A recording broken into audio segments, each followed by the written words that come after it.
Welcome back to Affiliated, everybody, hosted by me, Thomas McMahon. Kyle is out on vacation, so you're stuck with me as a solo.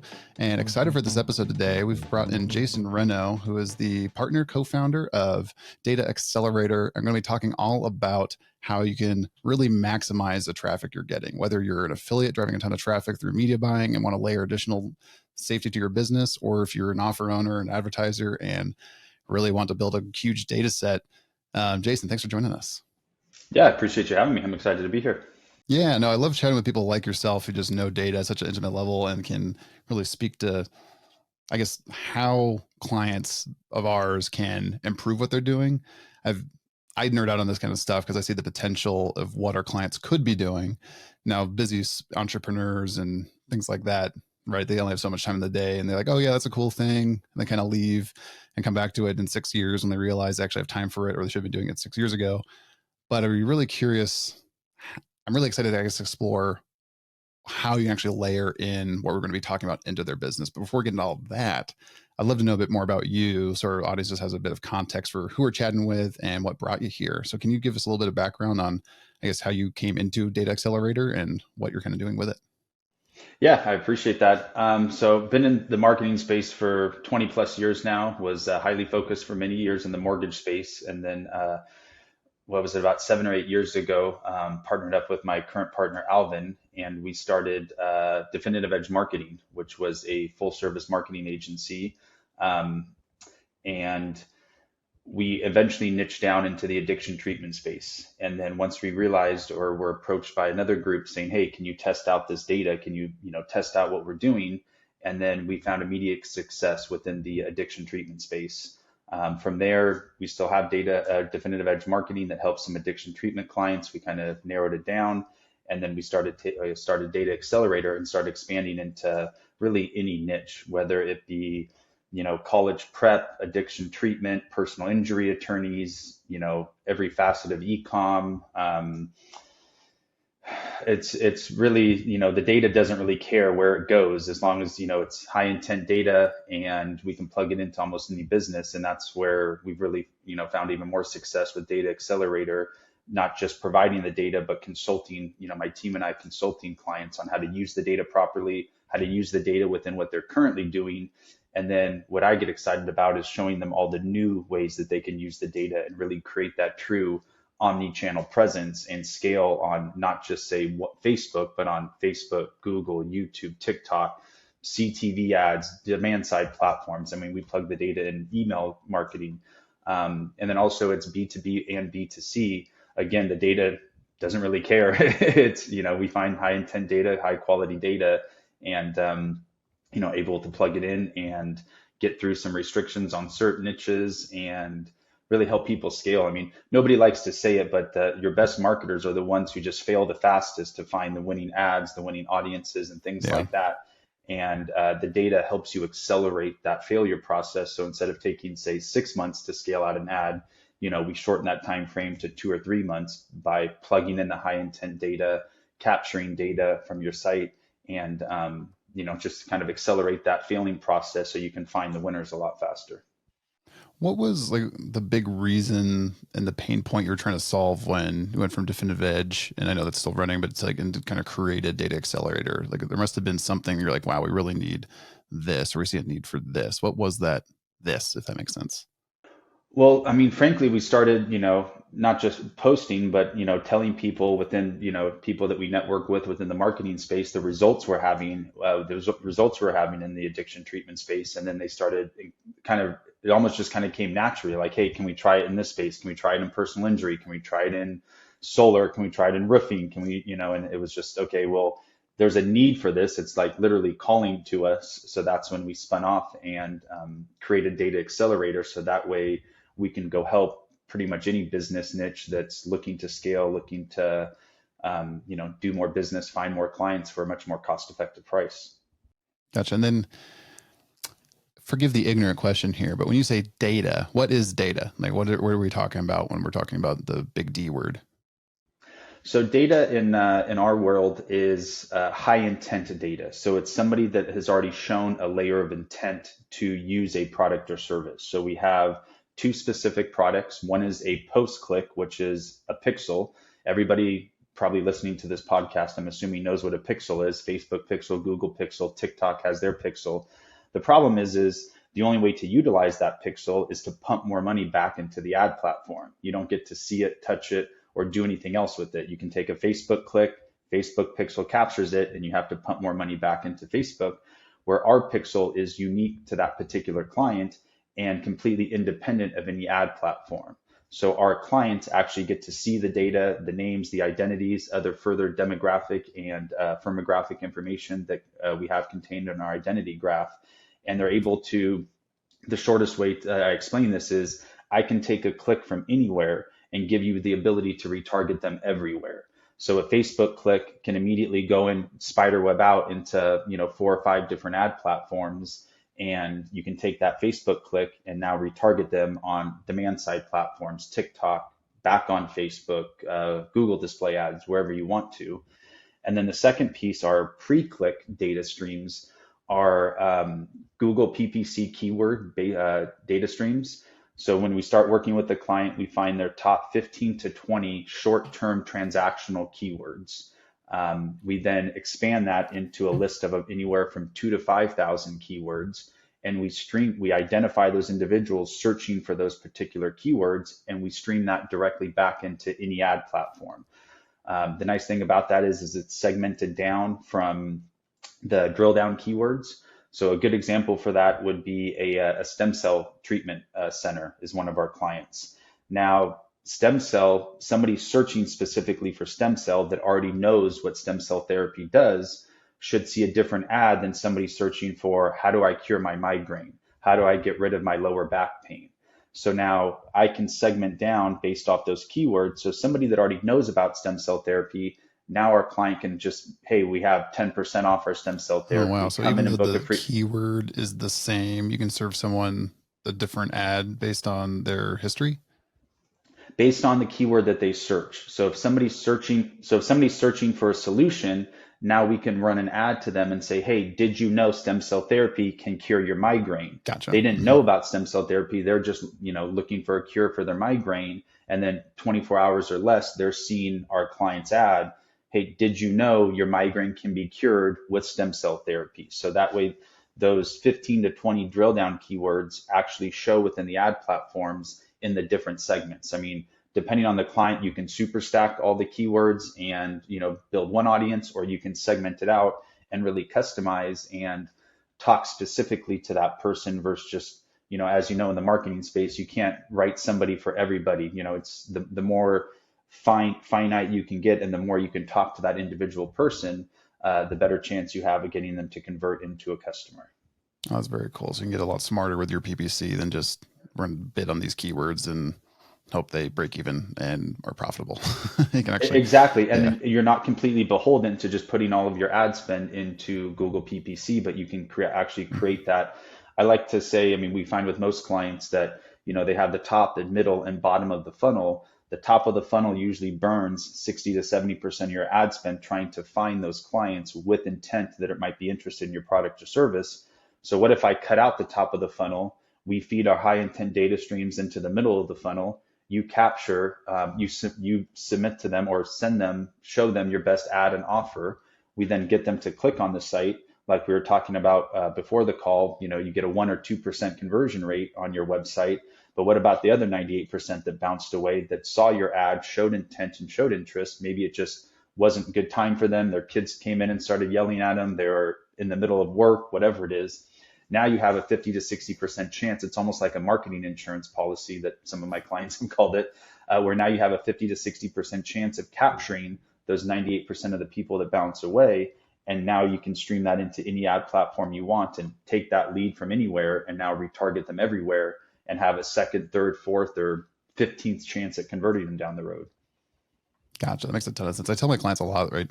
We have a lot of advertisers, sellers, offer owners, whatever you want to call them, that rely on affiliates for maybe 90 to 100% of their traffic they're getting. They don't really own any of their own traffic to a degree. They're just leveraging affiliates to get most all of it, or they're doing affiliate, or they're doing traffic themselves, but they might be doing it on one channel. And what I tell to both of those people is like, hey, if you're not doing any retargeting, start there. Like if you don't know how to run something on Facebook, if you don't know how to run ads in general, don't try to go, yeah, top of funnel with everything. Just start with the retargeting and start converting the people that are bouncing.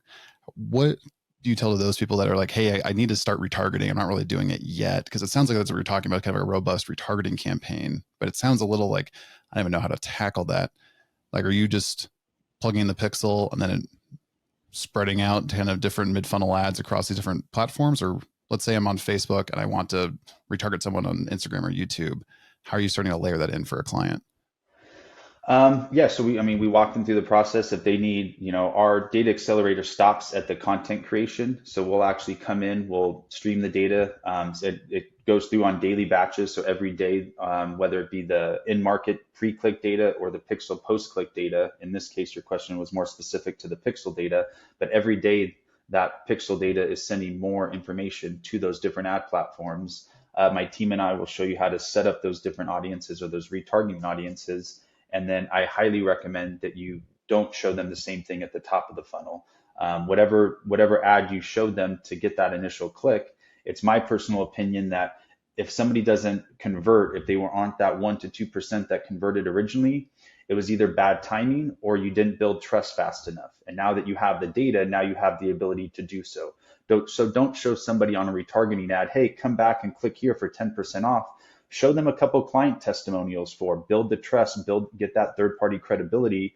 Show them a couple client testimonials, maybe show them a little carousel ad with Google reviews, maybe add some value. Hey, here's our product versus our competitor's product. Here's why you should choose our product.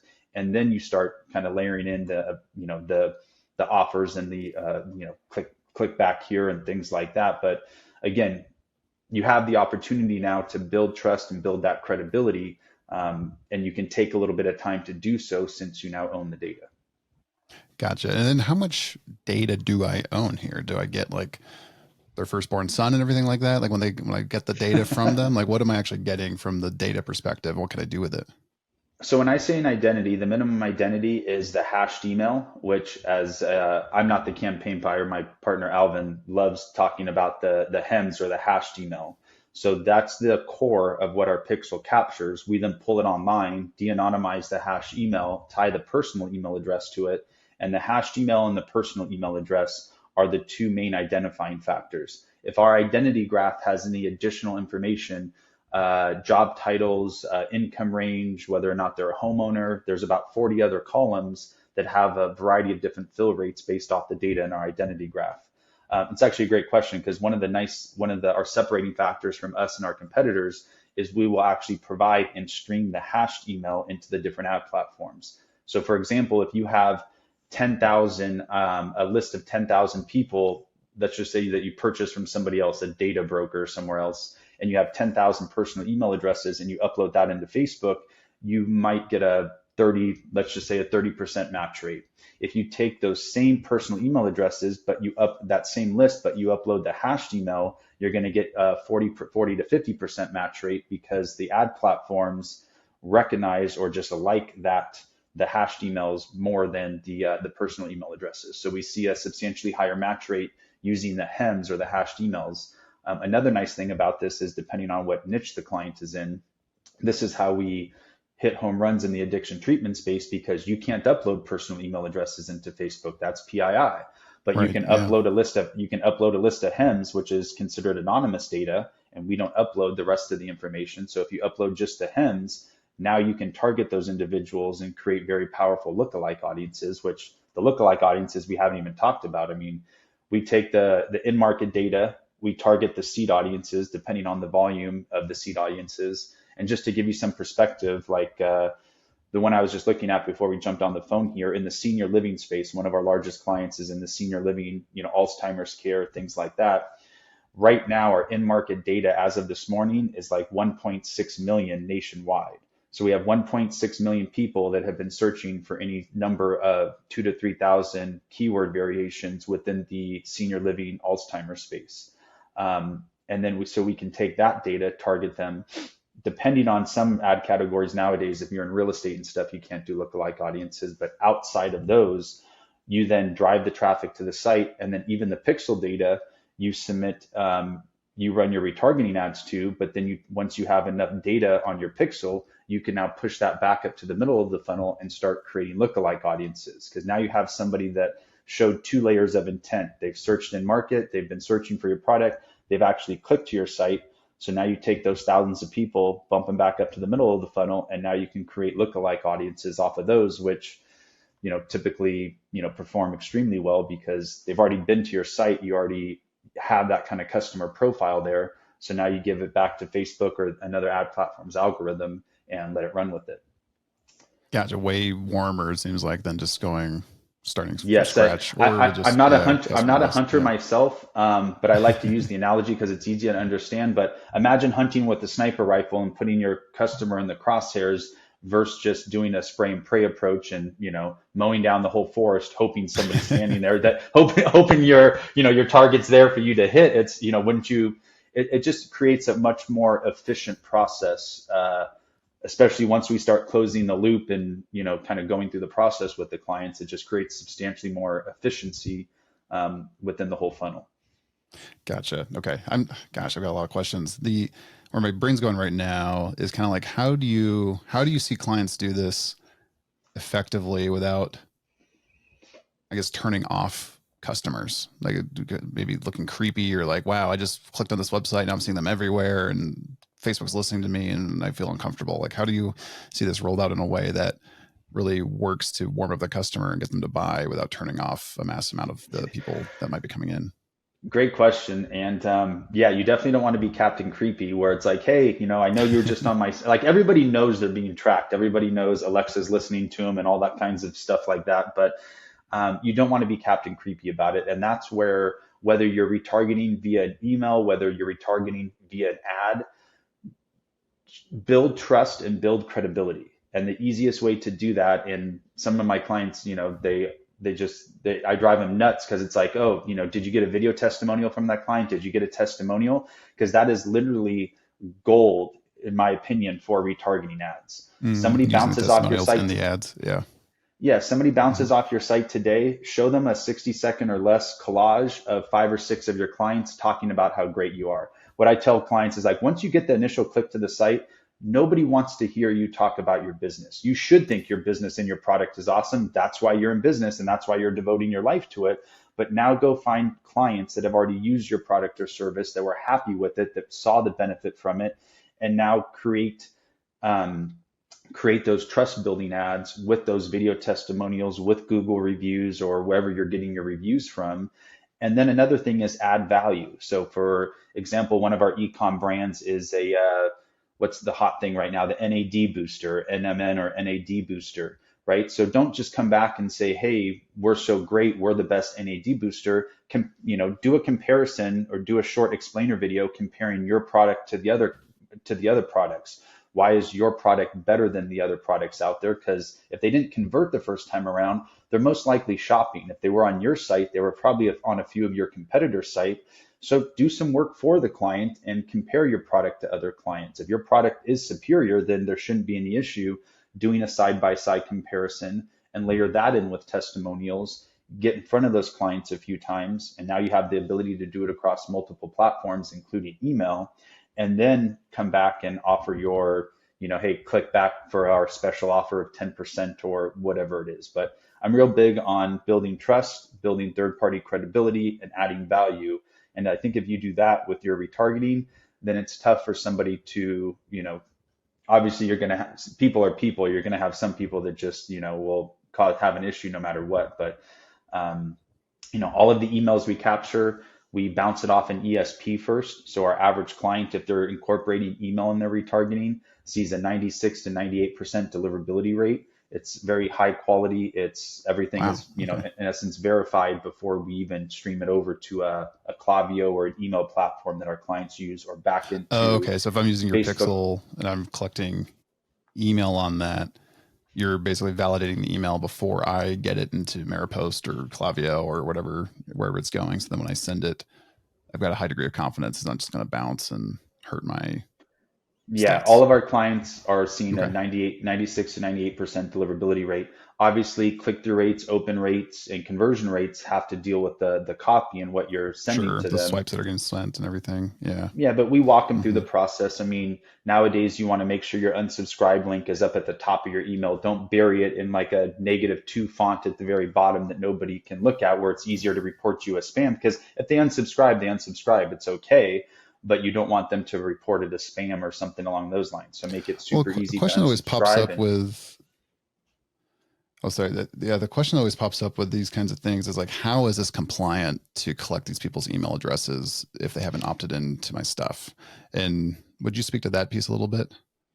yeah, that's something that I mean, we work with one of the nation's largest data and privacy attorneys to make sure everything's above board. We are not attorneys ourselves, but we will look through a client's privacy policy. I mean, if you're using a Facebook pixel or Google's pixel or TikTok's pixel, you obviously should have all of that in your privacy policy outlining that you do have a tracking mechanism on your site, that you are capturing data for remarketing purposes. And as long as you make sure your privacy policy is up to date, um, and include email in that retargeting purposes. Most privacy policies now will kind of outline exactly what data is being captured and what they're doing with it. Also, there's numerous softwares now where, I mean, everybody sees it when you pop up on the site where it says, this cookie's coming up, and if somebody clicks allow or no engagement, then that's an assumption that they're accepting it. But we can also put our pixel behind that cookie or that pop-up. So if somebody hits decline, Okay. then our pixel doesn't fire and then their data isn't captured. But it's Gotcha. Okay. just, So you got all you the know, steps in place, and then yeah, oh, sorry, the clients there's definitely themselves need steps to in make sure place. that their And privacy policies are up to speed. Yeah. also, I wanted to be clear that this is all US consumer-based data. The laws in the US are completely different than the Ah, EU and outside the US. So it's all US consumer-based data. Now, I will say that we've had multiple clients that operate both internationally and within the US. So what we do is the data, whether the in-market pre-click stream or the pixel data, what we're able to do is we're able to take that data and use it on international ads, but you just don't target the seed audience, but you just create lookalike audiences. So one of our recent success stories was it was like a nutritional products where they were operating in the US and Australia. So we were in market data, pixel data in the US, and then we took that data and did lookalike audiences for their ads in Australia. And I mean, they were taking, 20 to $30 leads. And I think we got them down to like $7 to $8 leads, just creating lookalike audiences based off our US consumer data. So it will work internationally, but the pixel doesn't, or the in-market data doesn't have any international data on it. It's all, our identity graph is all US consumer database. great distinction there, because yeah, the GDPR laws, yeah, EU laws, and And probably some so, California state laws, yeah, all gets a little. Got to be careful. Yeah. yes, and that's another thing that we're staying ahead of is now each individual state is coming out with their own policies. And so, yeah, like I said, we're constantly in communication with attorneys, making sure everything is above board, making sure we can advise our clients correctly, because the last thing we want obviously is to protect ourselves, and well, the last thing we want is anybody to get in trouble. We want to make sure we're protected as well as our clients. Yeah.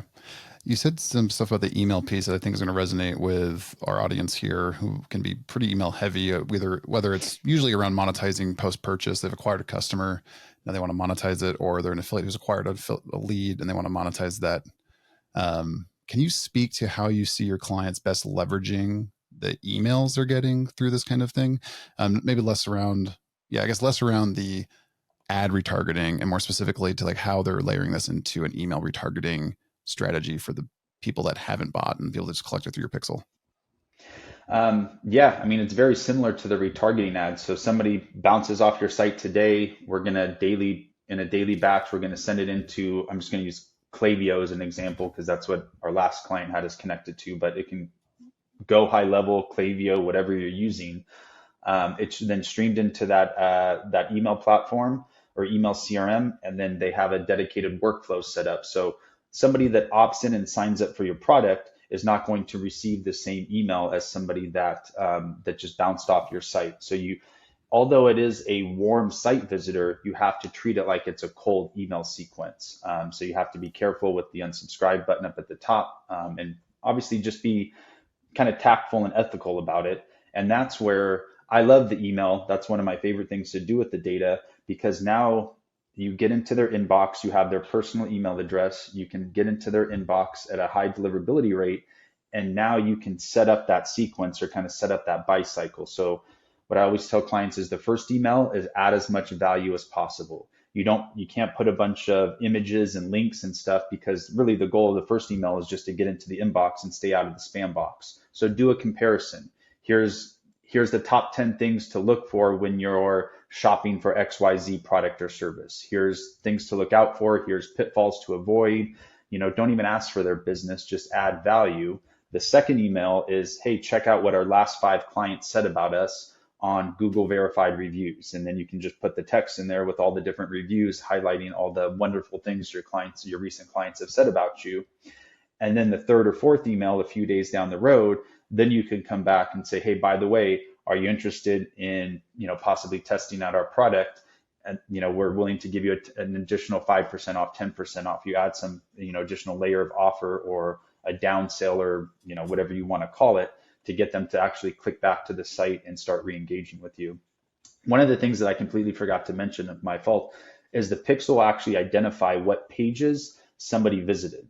So if you have somebody that is offering, say, 5 different products, a protein shake, creatine gummies, NAD boosters, amino acids, just using the health niche.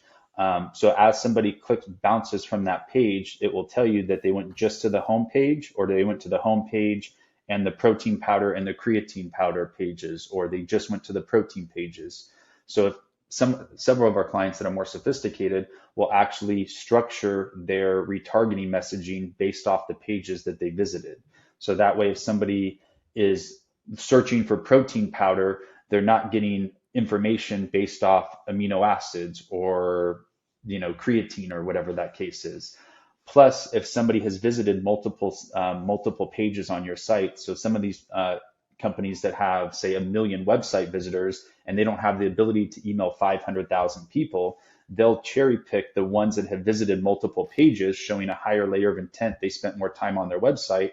So if they won't even email anybody back that just visited their homepage, they'll only email people that have visited 3+ pages. So now they can take the list of 500,000, narrow it down to maybe the 100,000 highest intent individuals, and now remarket to those individuals via email. I mean, you can still take the full 500,000 list and pump that into Facebook and the other ad platforms, but depending on the email capabilities or basically the volume of emails they're able to send out, then we can customize that list and kind of narrow it down for people based off their email capabilities. That makes a ton of sense. Yeah, because my head was going to like so many use case examples for different types of businesses, but one of them would just be like, I'm an affiliate driving a lot of traffic through my bridge pages before it gets to an offer. And if I just did that to everyone coming through, I'd probably drown in my ESP bills because I'd just be sending too many emails to too cold of traffic. But if you had a multi-layered bridge step or a quiz funnel, even, you can start to get more nuance with how those emails are going out. And now you've got a database going, and then you're getting a little more targeted of what you're sending and to whom. And gosh, then if you're, man, the potential of the email piece for our listeners here, I think, is really impactful. I think the media buyer piece is really strong. For the pixel piece and the retargeting piece is going to be very strong for both sides. Do you see what's like the lowest hanging fruit usually for someone if they're looking at something like this but haven't broken into like the big data, if you will? Like, what's like the first thing that they should be chewing on with all this? I'm going to say the lowest hanging fruit's probably Facebook, just because that's where most companies start with, is Facebook ads. So that's typically the lowest hanging fruit, and then setting them up, showing them how to warm up some emails and do it strategically. We give them a kind of an email guide.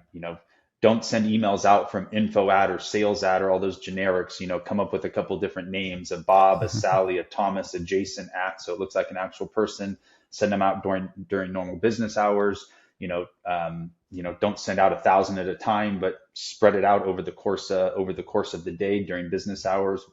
2 every 2 minutes, something along those lines. but those are usually the lowest hanging fruit. And then setting up the retargeting ads. So many people are not, and it honestly baffles me, but there's so many businesses that we talk to. They're like, oh yeah, we don't even bother retargeting. We just drive traffic to the site. And I was like, you guys spent a fortune. You're paying 50 cents, $2, $3, $10 to get somebody to click to your site. Put a marketing insurance policy in place, i.e. our pixel, and start capturing 50 to 60% of those individuals. And then you can retarget them. And the thing is, most clients don't have that like immediate buy cycle. Like, I'm going to full disclaimer, like water damage or emergency services. If somebody's Googling for water damage, that means like water's coming down from their inside their house somewhere. They need somebody with They have a like big problem. they're calling somebody within Yeah. 5 to 10 minutes. There's no point in retargeting them. But outside of those kind of emergency, immediate need services, whether it be addiction treatment, protein powder, college prep services, whatever it is, SAT prep services, clients are out shopping, and there's anywhere from a 5-day to a to a 3 to 4 month buy cycle. One of our clients, who's actually a ClickUp affiliate with using the NAD booster, we were able to identify right off the bat the retargeting audiences weren't converting as good as we thought, basically, but we kept running them. And what we found is the client thought that they were going to have like a 2-week buy cycle. Obviously, they thought their product's amazing, which it is. I actually take it myself. But what we learned is that the conversion started happening about 60 to 75 days into it. So we kept going with the emails, we kept the retargeting ads, and then all of a sudden, this pixel data, because they were educating the individuals, they were giving testimonials, they were giving scientific reviews, literally backing up their product with a lot of good information, adding value. And then all of a sudden, 60 to 75 days down the road, we started seeing people converting. And then we obviously see people converting, and we go back and we match those email addresses, and was like, oh my gosh, this person originally visited your site like 2 months ago, over 2 months ago, and now they're converting. So now we're able to establish and really educate the client on, you don't have a 2-week buy cycle, you have a 2-month buy cycle, because it's a new product. You're not selling a protein shake, but these whole NAD boosters are, newer, quote unquote. Tony Robbins just started talking about them and selling his version of one and all this other stuff. But you got to educate the client first before you purchase. And that's where, like I mentioned, addiction treatment, that was the home run, because somebody, it's typically the wife, right? My wife's calling or searching online for addiction treatment. I'm out drinking, doing all kinds of bad things. And now we have the ability to retarget those individuals for as long as necessary until that husband or significant other is actually willing and open to giving help. And one thing that was cool about addiction treatment that we started utilizing is even CTV ads. So somebody bounces off our client site today, they're now seeing a Facebook ad. We send the data into a display network, so everywhere outside of social media, DSP, we utilize Trade Desk. And then we also run CTV ads. So that wife and the whole family, once she hits the home router and we identify the maid, now that wife and everybody in the household, when they're watching TV, can see a 30-second non-skippable commercial of our addiction treatment center with testimonials and things like that. So mind you, CTV is maybe 5 to 10% of the overall ad spend budget, because it's not a converting mechanism. It's more of a brand recognition, trust building mechanism, because you can't click on your TV to convert, but we put a QR code at the end of the commercial. But with individuals, we try to incorporate that into their ad spend as a continuing to just build the cycle. And what I like to say is, go find people where they're at. Don't wait for them to come back to you, because chances are they're not coming back. I love this, because we had a great episode with Tyler Ryan from ltvnumbers.com, and he spoke a lot about the customer journey post-purchase, right? And kind of like this 30, 60-day buying cycle that happens post-purchase, and don't just slam people with emails, right? Actually add value. And we're really talking about the same thing, but almost from like a lead. I guess they're not technically a lead, right? You're talking about that before the call. They haven't opted in necessarily, but you're still going to be messaging to them either with email or through retargeting ads. You're kind of crafting this. What is the actual journey of buying your product from that first touch point, and then from there on until they actually buy, and then post afterwards. What's really cool is it sounds like you can tie together. Yeah. Like, okay, this person bought 60 days later from first touching our website. You actually have clarity into that specific person versus a sale happened and the last touch point was Facebook. So that must have been a Facebook ad campaign conversion, or whatever it might have been. It's like, oh, actually it was X and then Y and then Z, and then they bought. So you can start to craft these full on marketing campaigns and actually tell where people are engaging and where they're coming back from and what's working, what's not. Absolutely. We call it closing the loop. So as our data starts Mm-hmm. getting the end conversion, now we take that end conversion and we take that person's name and email address and other identifying factors. And now we're going to close the loop and go all the way back to the in-market data, the pre-click data, and what segment did they come in off of? What keyword did they search? Because you have 10 or 15 different segments and we're testing all the different segments. So sometimes we'll find some segments are getting cheaper clicks and more traffic, but then all of a sudden it's like, hey, this other segment is getting all the conversions. So again, now it goes back to testing and failing as fast as possible, where now we can start fine tuning and putting more ad spend towards the converting segments. And then we can help them, kind of mimic that. Once we can start closing the loop and mimicking that buyer's journey, I mean, that data is so invaluable because now what ads did they see? When did they see it? What keyword did they search for? Did they come back to your website multiple times? What pages on the website did they visit? All of that stuff and duplicating that buyer's journey so you can go find more individuals like that is immensely valuable to clients. Yeah. And this is the type of, I guess, the level you're talking about is where I see brands really scale from. When they're able to do that well, you get away from like, I'm a 7 to 8 figure brand to a multi 8 figure to 9 figure. Like, okay, we can have something running. We know what's happening. We know where it's happening and why it's happening. We have the team members to back it up and the operations to back it up.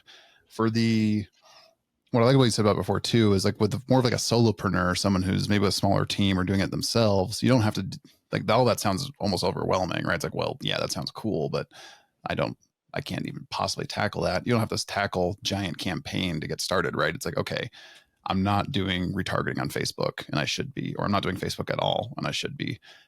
Let me start here. Let me get going with step one. And then you start to build that. You build the loop in order to close it, right? So if they don't have the loop even beginning, or they just have one traffic source, how do you start to layer on and do more with? And this is where I see stuff like what you're doing is so valuable. I'm curious like what really excites you when you start to open up when someone starts with you and has data coming in, what's really lighting you up when you start seeing this coming through? My favorite word is omni-channel. I feel like so many individuals get stuck and just get like narrow-minded, like, oh, Facebook's converting, that means nothing else is going to convert, or I have to just stick with Facebook. So what gets me out of bed is helping clients scale more efficiently without a bunch of wasted ad spend, and then showing them the ability to create that true omni-channel presence. Take our pre-click data and go reach the client where they're at. Don't just rely on one ad platform, because what if your Facebook account gets burned? What if it gets hacked and now all of a sudden your all 100% of your lead gen, your incoming clients is reliant on Facebook?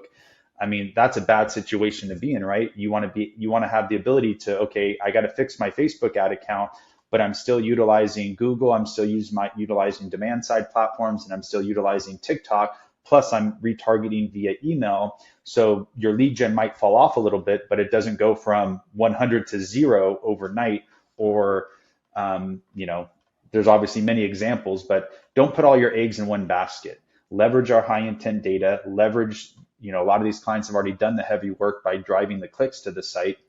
Leverage our pre-click high intent data, leverage our post-click pixel data, and create that true omni-channel presence, and don't be reliant just on one source. And I think that's one of the most important things that I see businesses, that we're able to educate businesses on. And then it's the ability to just kind of do things better. We're not just data brokers. That's why we consider ourselves data consultants. We have somebody on our team that's a full-time media buyer. He's managed millions of dollars a month in ads over 20 different niches over his career. We also have an email expert. So we're going to hold the client's hand. And when we jump in, we do they don't have to go all in. They do a 60-day ramp up period. We offer a discount up front so we can really get to know individuals. We do a month-to-month contract. I don't want to work with any individuals that don't want to work with us. But we come in and we do a deep dive audit where you use the term the low-hanging fruit. So it's like, hey, here's the low-hanging fruit that we want to take care of within the first 30 to 60-day ramp-up period. And then from there, here's the game plan for the next 3 to 6 months that, you don't have to do everything at once. You can, let's take the low hanging fruit of Facebook, improve the efficiencies, drop your cost per lead, drop your cost per acquisition. And then we can move into a good example would be a women's product e-com brand spending a couple 100,000 a month, driving, 800,000-900,000 clicks per month. But he's like, I can't get TikTok to work. I'm spending I spend $500 to $1,000 a week on TikTok just because I know I have to be there, but it can't convert. And I was like, well, look, let's just do retargeting ads on TikTok. It's not working because your messaging isn't correct. So instead of testing this big, broad, open audience, take the 400,000 to 500,000 individuals that the pixel's capturing, feed that back into TikTok, and test your offers, test your copy, and test your ads, your videos, obviously, based off just retargeting ads. Once we get the retargeting ads to work, now you can then go up and start doing top of funnel retargeting and things like that. Plus, we, instead of spending $500 or $1,000 a week, just retarget for, say, $250 a week on TikTok, which, most media buyer companies are like spend, but you don't have to just spend. Like, let's take it back a little bit, because our data isn't the linchpin solve everything. It's not going to solve a crappy funnel and a crappy offer and a crappy landing page. You got to still, work with the client, or we work with the client on that conversion rate optimization process, where it's like, let's test a couple different headlines. Let's test a couple different versions of the landing page, short form, long form. And like, I go back to the beginning of this conversation, let's test a few different things, fail as fast as we can, run, 10 different lookalike audiences to find those one or two glaring winners. And now you know where to put your ad spend at. Now you know where to scale. And then the nice thing too is, with our data and the audiences being updated on a daily basis, once you find the winners, they're never going to go back into limited learning mode, because Facebook recognizes that as one audience. And even though it's updated on a daily basis, back in the day, like 5 or 6 years ago, before we had the ability to actually stream the data into the ad platforms, we'd have to upload a CSV file, wait a day or so for the match rates and everything to click. And then we'd start running ads and testing it. Yeah. And we're like, okay, here's some winners. But now you'd have to upload a new CSV file and wait for that whole process. And it was a mind-numbing process. It worked while it worked. But now that we have the ability to stream it, once you find the winners, then that audience is constantly updated on a daily basis. And, you can take that audience and, depending on what media buyer you're working with, scale it, 25% every few days, or you can duplicate that audience and start with the larger ad spend, just depending on, obviously, ad spend and your willingness and how fast you want to scale. But there's multiple different ways, once you find the winners, to scale a little slowly and safely, or, some of our clients are going all in because they've already burned so much ad spend elsewhere. They're like, oh my gosh, you're getting me, $15 leads when I thought $100 leads were sufficient. And that's what we did for the ClickUp client, the NAD booster brand. Before they met us, they were acquiring clients at $215. Now we have them down to like that $95 to $115 range to initiate that first sale. So that's my math isn't the best, but like a 50 to 60% drop in client acquisition cost on a product that, is $100 a month recurring, and, each client's worth $1,200 a month, and they're acquiring them for under $100. Yeah, that's huge. They basically actually break even on their first sale versus losing money. Yeah, that's right. That's ideally making some profit, but yeah, no, if you can be breaking even and have a great LTV post that. And we're recording this early August in 2024, and everything I'm hearing right now from media buyers to clients is just that CPMs are going up. The election campaigns are starting to ramp up. It's getting expensive to run traffic. And that's where it's like looking at retargeting and looking at how you can start to maximize what you already have, and starting to get lifts there can keep your campaigns running, which would otherwise become unprofitable or getting really tight on margin. So, and when I think about like an offer owner, it's like, oh, I don't run any of my own media, I can't do this. It's like, no, if you layer in retargeting and actually keep the affiliate pixel in place and still pay the affiliate for your retargeting efforts, you make that affiliate more profitable, and they will keep running your front end traffic. So you can almost layer it in like your affiliates are like a media buying agency that are performance only. If you're layering in the retargeting piece for them and can't start to do this, everything starts to get a lot healthier. And I've got clients that they'll set up, say, like a different commission group or a commission tier that if a sale happens through the retargeting efforts, the affiliate makes a little bit less because they just have to offset their costs. Other people don't do that. And they just pay the affiliate everything. But just makes a healthier rising tide because now you're able to capitalize a lot more on the traffic you already got coming through. That's already happening. So yeah, And then if you think, I was curious, Jason, like, oh, go ahead. Yeah.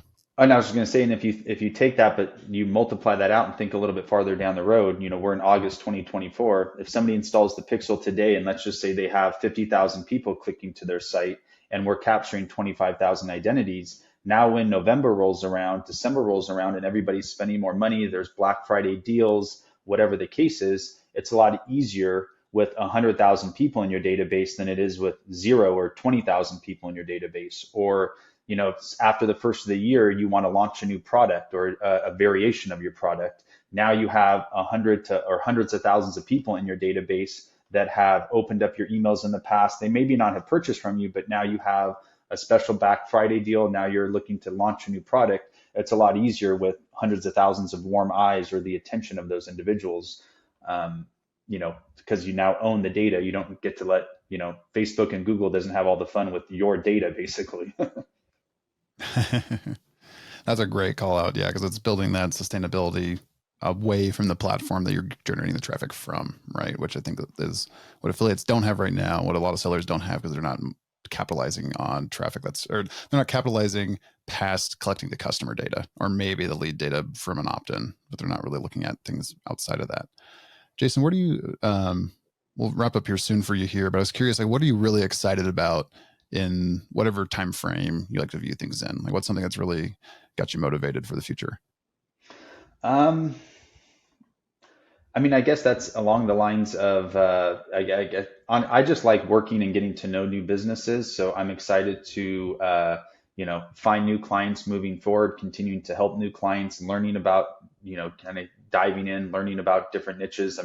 We work in a variety of different niches, but there's many clients or many different niches that we haven't worked with before that I'm complete just because of lack of time and the ability. You can't help everybody at the same time, but we recently started working with a few PI attorneys where, just last month in July, client came to us paying $500 a lead in the personal injury space. We started generating $125 leads for them. And within the first 30 days, he actually landed 4 cases from it. And his mind was blown. He's like, oh my gosh, he goes, I don't even want to think of all the ad spend I've wasted over the last several years trying to generate business. But I like getting to know people. I'm the people person of the relationship. I have a partner, Alvin, who's the tech side of things. So I get to talk to people, get to know businesses. And what I tell people is I get to promise the world, and then Alvin and the team actually deliver. I have to deliver on it.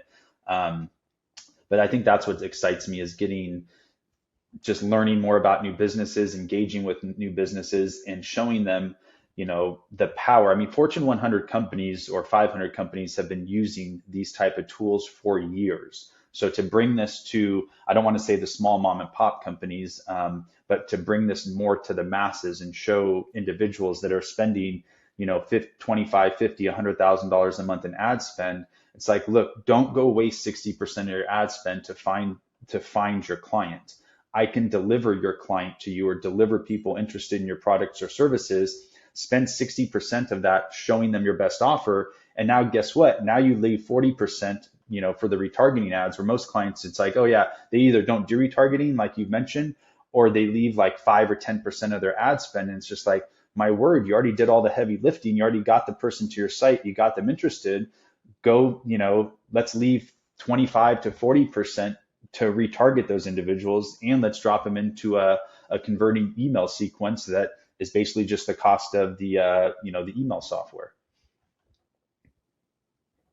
Yeah, no, I think you're nailing that on the head, right? So I think you've got I don't want to speak for you here, but what if someone's interested in like getting to know more from you, or just like, hey, how could this work for my business? What's the best way to learn more? I know we've got you set up on the ClickBank Experts program, so you go to clickbank.com/experts, and we'll drop a link to your specific profile and the show notes and everything there too. They can find your data that way. But if they want to bypass our stuff and just go straight to you, what's the best way to kind of figure out or find out more about you and Data Accelerator? Yeah, the easiest way is just to go to dataaccelerator.ai is our website. There's about an 8-minute explainer video, but if you've listened to this podcast, you've heard everything that's on that 8-minute video. But there's some current case studies on there, some additional information, and then it's really easy. You just click right on there. It takes you right to my booking site. So then you book an appointment with myself, and we recognize that we might not be for everybody. I don't try to force this upon everybody. My goal is to have an individual that might be interested. If they think this works for them, click and book a 30-minute discovery call. I'm going to learn a little bit more about your business, address any questions or concerns you might have, and then let's see if we're the right fit for helping scale you and your business. I love it. Yeah, the consultative approach to selling, right? We do a very similar thing here, which I love because you get to learn a little more about a lot of businesses out there. And yeah, what I found too is that you're usually not the wrong fit. It's usually just the wrong time where they're at in their business kind of thing. And then it might be figuring out, you've probably seen a lot. You could probably point someone, hey, we might be a wrong fit right now, but you should go look at this and then come back when you're ready kind of thing. That's often the case, what we find over here too. Yeah. Exactly. Or some people are just, scared. You find somebody, no disrespect to anybody, but some people are just scared to scale.